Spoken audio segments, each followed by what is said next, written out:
This video is brought to you by Landerize.com. Create highly optimized landing pages in minutes. Get your 14-day free trial in the description below this video. Hello and welcome to the FastTrack push campaign. And so for this process, you want to select new campaign. And then for the traffic type, you're going to want to select push for push notification traffic. Now next you'll want to select your targeting options. So you have run on the network, target, or source. So since I don't have a target or source list, we're going to choose RON for this example. Alright, first up, you want to go ahead and name your campaign. So I'll just choose this one. This is usually how we name our campaigns. So this would be the geo and the offer and then the device. And then next, as you can see, you would have to select your pricing model. And for your pricing model, you have CPC available. Next, you want to choose your country. So for this, I'll need to choose Singapore. And then as you can see with your geo-targeting, once your campaign is created, changing between targeting types will not be possible. So if you want to do regions or cities, now will be the time to select that if that is your preference. And language targeting is an option. For this, we're going to go for all languages. If we need to optimize, we can do so at a later time. And then for your cost per click bid, as you can see, the suggested bid for Singapore is going to be predefined for us. You can also verify the CPC and the average rates on the traffic calculator tool as well that is provided to you by Zeropark.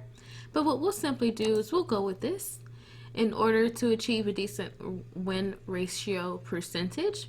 And as you can see, it will automatically be entered for you. So by default, your daily budget is set to unlimited. You can definitely set a cap for your daily budget, and your minimum daily budget is going to be $20 for push notifications.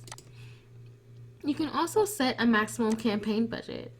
So if you would like to set this up for 2 to 3 days at $20, let's just say for 3 days at $20, you have a total campaign budget of $60.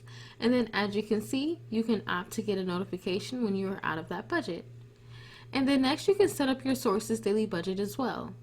So for your sources, which are going to be the publisher feeds that host the websites, you can go for unlimited, or you can set a source limit as well for a cap for your source spending. Next you have your traffic filters. So as you can see, you can do both desktop and mobile, or you can opt for only desktop or only mobile. Now for push traffic, you'll be able to target advanced features such as the browser version, the desktop operating system, and the mobile operating system, and even mobile carriers. Currently, the supported browser versions are going to be Firefox, Chrome, Safari, and Edge. For desktop. Now currently for desktop browser versions, we have Firefox, Chrome, Safari, and Edge. And for operating systems, we have Windows, Mac operating systems, and Linux. And then for your mobile, we do host mobile characters for all of the.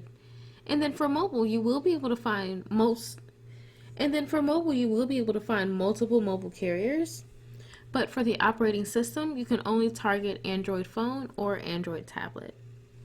So for your frequency filters, which are going to be the amount of times that your ad is displayed to your target audience, you can select between 6 hours, 12 hours, or 24 hours. Next, you have your adult filtering, where you'll want to determine whether or not you would like to choose adult or non-adult traffic. After that, you can select your day parting, which is recommended for push campaigns. So you want to set up your campaign based on the time zone that you're running your traffic.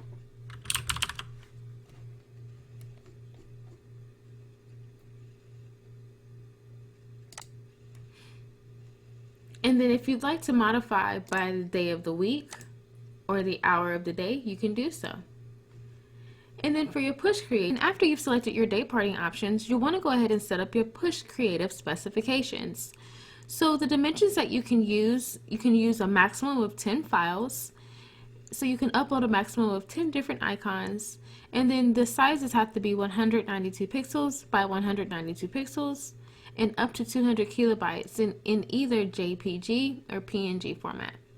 So I'm just going to use this post office icon just as an example.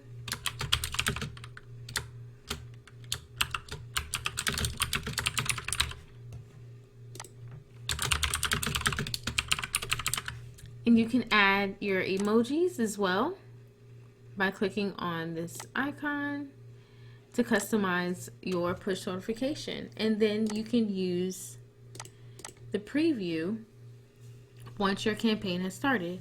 Now next, you'll want to add your destination URL. Alright, so what you'll do is you'll enter your postpack URL from volume, and then as you can see, all the parameters will automatically be tracked by volume based on what I've entered. And then you will just need to select your campaign vertical. So generally we like to promote sweepstakes, and then this will be using a lander, and we would want to go ahead and we would want to pause this. So next you would just need to save your campaign to review your campaign details. And then you can review your campaign successfully was created, and you can look at all of your settings. And then if you'd like to edit your settings, you can go here, or you can go to details to review them on the dashboard.